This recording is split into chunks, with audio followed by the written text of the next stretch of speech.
Hello everyone and welcome back. In this video we're gonna finish it off the playfield with how to do the playfield asymmetrical. So stick around for that.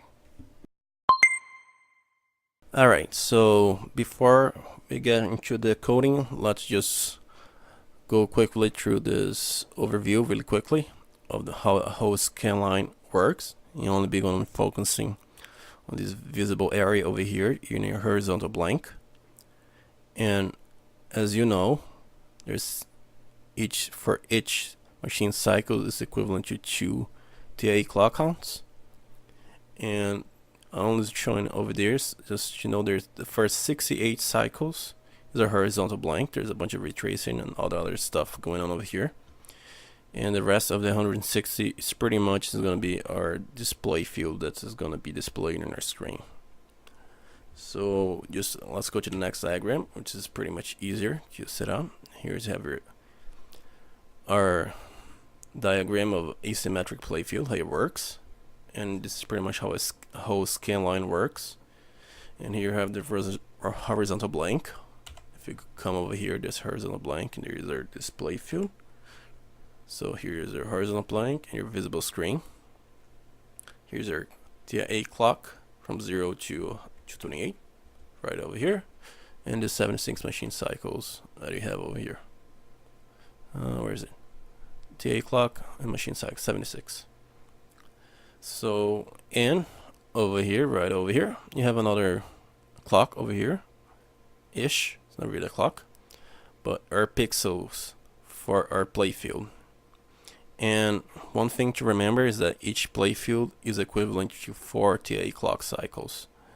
So as you see over here, so 0, 1, 2, 3, and this is the fourth one, so this will be 1, and so forth. And here we have 40, from 0 to 19 is 1/2, so that's one playfield, and that is going to be copied to this one. Of course, if it's not really reflected, but we don't want that doing asymmetric work.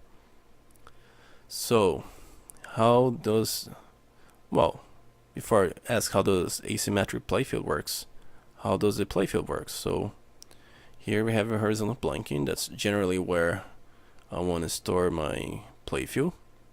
So I'm gonna load X or whatever other register, then store a value into our playfield 0, 1, and 2. And then as soon as this horizontal blanking is done, then it's gonna start a visible screen. And as soon as it starts a visible screen, the playfield 0 is going to be displayed. Then that's done. There's some clock working over here. It's going forward in time. Then playfield 1 is going to be displayed. And that's done. And then the playfield 2 is going to be displayed. So all of this playfield is going to be displayed. And then we're just going to copy this left side to the right side, and the process is going to repeat itself. So from here, so forth. So to do a asymmetrical playfield, all we really want to do is, as soon as this playfield 0 is done displaying, you can write to the playfield. That's what this nice diagram is displaying here for us. So we can write here. So right over here, write playfield, and write playfield. That's like our times that you can play to playfield, at least playfield 0. So we're gonna store this value. Let's say this is nothing playing out over here, and here is playing all the 4 pixels. So nothing to 1. So this is nothing displayed right over here. It's displayed, and right after it's done displaying, you can write to the playfield while the TAA is already displaying the playfield 1. So right over here, this is change, but this is displaying over here. So this is changed right over here. Next time it's done to playfield 2, it's gonna go over the TA registers. The playfield 0 at that is gonna look at the value, and it's gonna just display that value instead of the old one that we had, because we changed the value over here. And the same thing is happening to playfield 1. It's been displayed. You wrote over here before this one is displayed, and then we change the value. And same thing with playfield 2. So this left side, normally we just copy to the right side, but since we're changing right after it's done displaying, it's going to be a different type of value being displayed over here. So that's pretty much how you get our asymmetric playfield going. So with all that said, let's go to the coding section and see how that works. Okay, so here back at our code, our IDE, I already set up our color for the background and for the playfield. So that's their red and purple. I reset the playfield to 0, so I won't bleed out from the frame. And I split the 192 scan lines into different parts, so it's easier to work with, at least in the tutorial part. And let's load a few values over here. So let's load X. What's the modulus for our should I do this? Yeah, I don't even know. Just do some random values over here so I can do this faster. So of course, maybe too much. 3, 4, 1, 2, 3, 4. Yep. Store that value in playfield 1. Do the same thing over here. Store that into playfield 2. So let me check what I got over here. I got this. So now that's gonna be our left side. So now let's do something for our right side. So let's load 0. No, let me just copy this.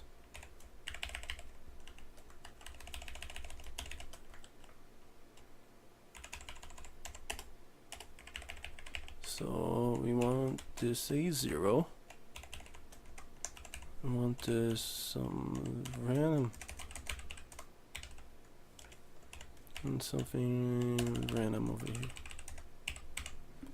So let's see what I got over here now. Since all of this is happening before even the visible screen is shown, it's gonna just be the same thing. So that's what I have now. So now let's make it asymmetrical, and like it's shown in the diagram, I just need to give it some time, and we're going to use this sleep depth for that. So I know I was saying I know there is let me delete this so I can open and show you guys.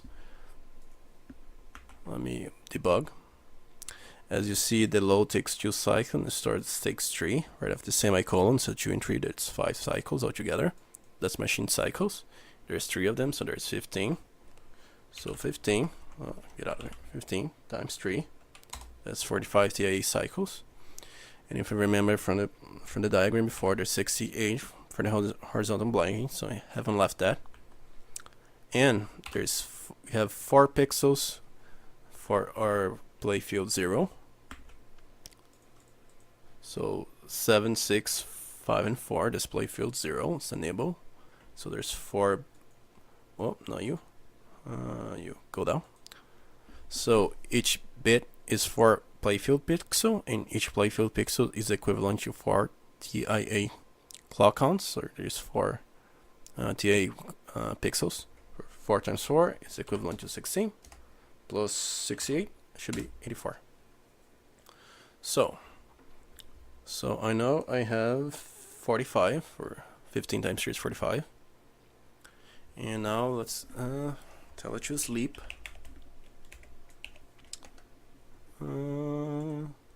So 45 minus 84 divided by 3 is 13. So sleep 13 cycles. And then you can change the values over here. Excuse me. And then let's do another sleep. So give it more time. I know there's 15 value over here, so there's 5. 5 times 3 is 15. And now this playfield 1 is 8 pixels, 8 bits, which is each one of those is equivalent to 4 TIA clock counts times 4. So now you got 32. So 32 TIA clocks over here. There's minus 15. So we have 17 left. Let's divide that by 3. How many CPU clocks we need over here. We need 5 or 6. And let's run it up to 6. So around 6. And do the same thing to the next playfield since it's the exact same. It's happening. So now let's assemble and check this out. Here it is. So as you see, it's different. And just to make it more apparently, let's some lazy programming over here. Let me just copy this. Part 2. Let's change the values over here so it looks. Let's just flip this. I know, actually just put some random values on there. Hope it's not the same, just pressing numbers of oops. Loads. Let me put some. Yeah, some like 0. I don't even know what that is. And over here. So now let's assemble. And here we have it. Alright, a quick edit over here. And that's how the playfield asymmetrically works. As you see from the code over here, every other one is drawing different pattern over here, and the one that stays together is one block line.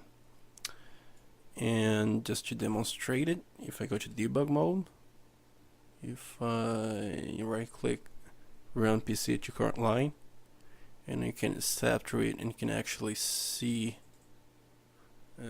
all of this happening in real time. But you also can see over here, let's all this left click field to scan line and so forth, all these options. But set zoom position is gonna change this, and that's what you want. And you can actually watch the scan line being drawn in real time in your emulator. And if you go through the debugger mode, you can see how it actually works. So with all that said, that's gonna be it for this video.